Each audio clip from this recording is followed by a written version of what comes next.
So as part of the sermon series that begins tonight, the question we're going to take on is this the fast I choose? This is the question I want you all asking yourself as you leave today. Is this the fast I choose? See, Isaiah comes out and basically says to a whole bunch of folks who are fasting, a whole bunch of folks who feel really good about themselves because they're fasting and they're following all the laws and all the rules that you find in the Old Testament. And yet, well, they're doing all the things you can see, and they're doing them right, and they're doing them with the utmost precision. They're not feeding the poor. They're not clothing the naked. They're not fighting against injustice. And so Isaiah says, all this religiosity is worthless if it doesn't lead you to change. You can do all the rituals in the world, but it's what's in your heart, what's in your hands, and what's in your feet that matter. Sometimes hard to understand Isaiah. It's a different time, a different place, a different religion. Let me give you a modern example of this. So, as most of you know, my wife is a heck of a lot smarter than I am, right? Anyone who's met her knows this.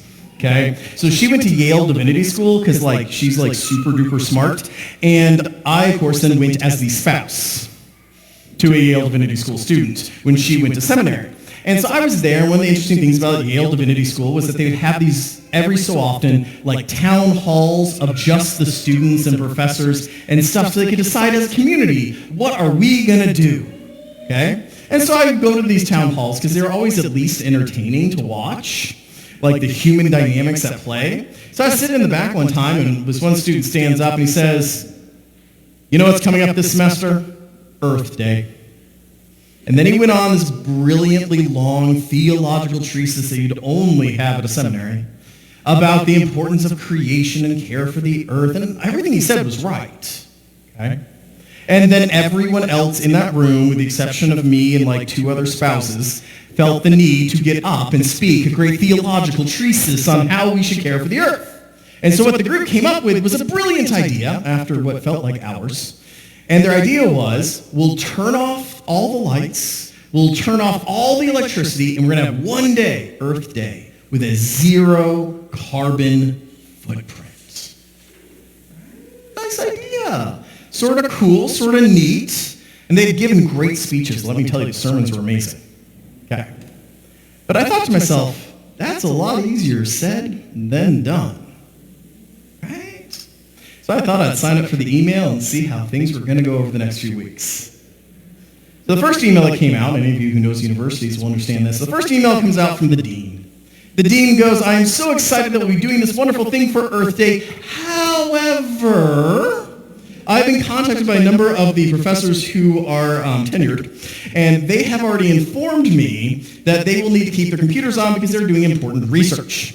And they have publication dates that they need to do, and they can't take a day off. So we are still turning off everything except for these professors' computers. Now, any of you know universities, how do you think the other professors liked that? Yeah, not at all. So the next email was all professors will have their computers on regardless of tenure status. And then a few days later, it was all TAs will also have it regardless of their particular status. And by the way, then the next thing that came out is a whole bunch of students protested saying, well, if we're going to have to not be able to get into the computer lab because it'll be off for a day, we don't want to have to pre-plan our papers. So you're going to give us an extra day, right, professors? And of course, what did the professors say to that? No! So what did the students do? Get another email from the dean. Students' computer labs will be open for the existence of Earth Day. Right? Needless to say, this is how it kept going for week after week after week. Until Earth Day came around, and because I have a really dark sense of humor, I wanted to see if there was one light bulb I could find that got turned off that day. So I headed into Yale Divinity School, and I wandered through the administration building with all the lights on and all the computers humming, and the professors were the same and the student dorms were the same. So I started thinking to myself, man, they didn't turn a light off in this whole darn place, did they? And then I stopped by the security services. And the police security were having to try to do their job. without a computer on, without a light bulb. Are predominantly white working class cops. That got me thinking. So I headed down to the custodial and maintenance staff, predominantly black custodial and maintenance staff at Yale. Guess what? They didn't have electricity either. And then I got thinking, and I said, you know where I should go? I should go to the cafeteria. So I think I found a theme here. So I knew some folks at the cafeteria and talked my way into the back. Don't tell health inspectors this. And guess what I found there? Our predominantly Hispanic cooks and people doing plating and ordering and all this at Yale Divinity School. You know what they're doing? They're having to do it with the lights off, without the ovens on, because goodness knows a lot of carbon footprint when you go ahead and fire up that gas stove. They're having to try to figure out how to feed all these students. See, the last email will go out talking about how much they reduced their carbon footprint that day. And the professors and the students and the TAs all patted themselves on the back for such an amazing job. And they, of course, made it into the newsletter and into the thing to the alumni. But the reality of it was, they didn't reduce their carbon footprint. They used their privilege and power to make other people reduce theirs.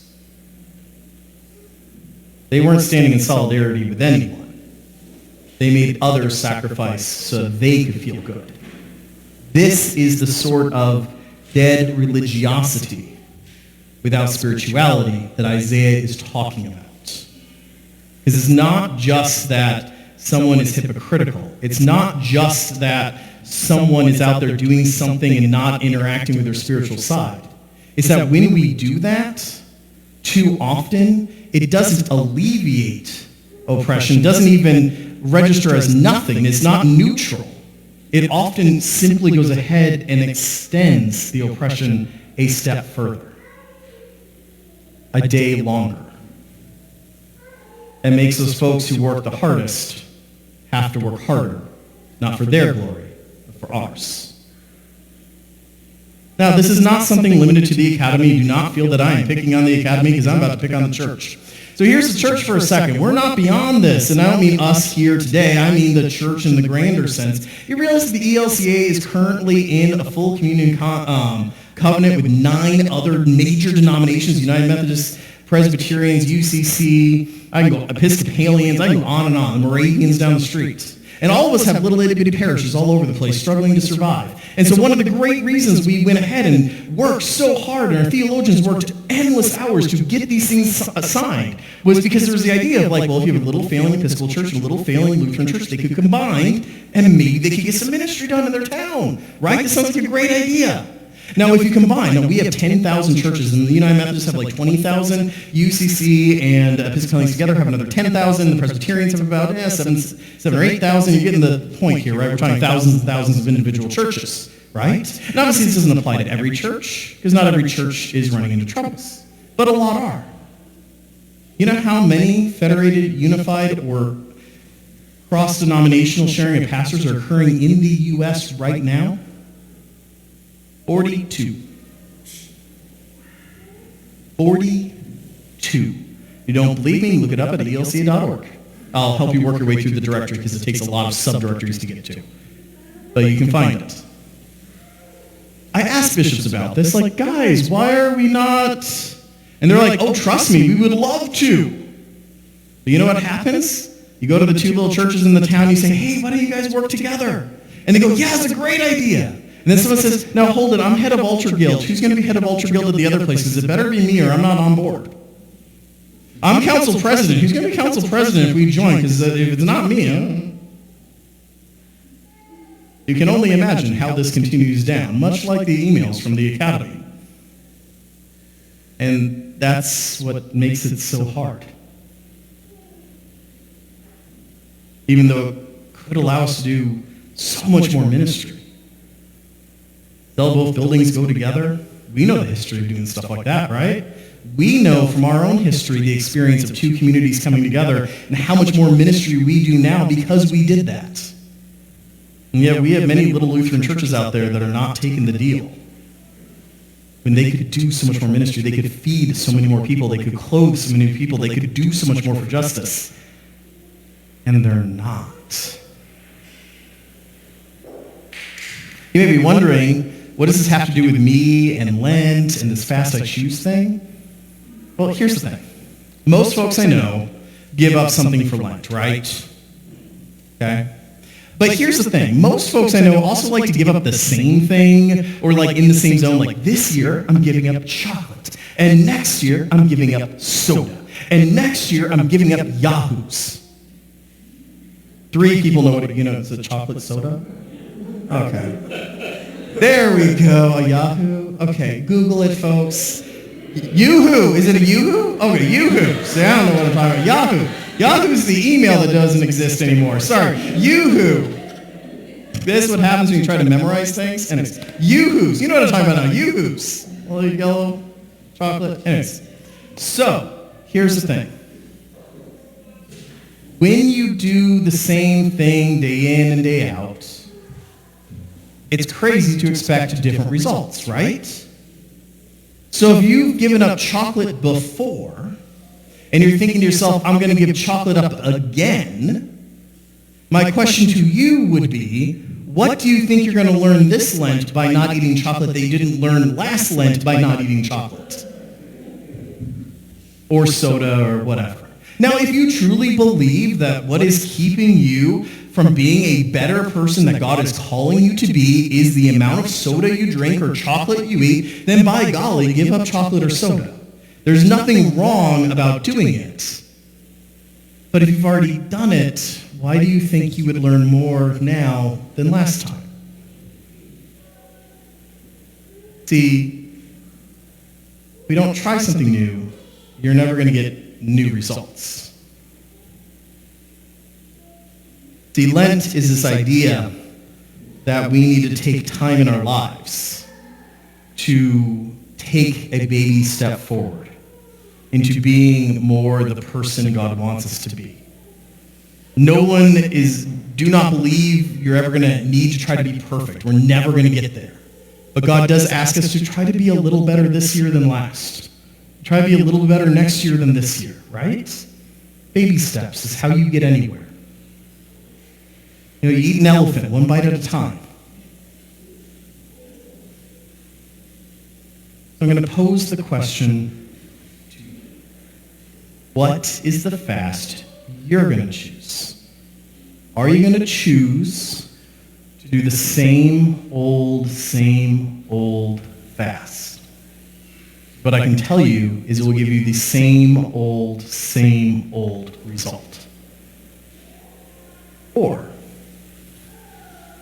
a challenge to you, instead of picking that fast, pick the fast that I'm calling the whole community to go on. The fast where you read your devotionals. Go to Sunday or watch Sunday if you can't make it. Go to Wednesday or watch Wednesday if you can't make it. Do this walk, because I know one thing, which is that none of y'all, myself included, has done this before. And while I can't guarantee you won't get the same old results, I can guarantee you if you do the other one, you will. And at least this way, if you do something different, you might get a different result. The question is, what fast will you choose?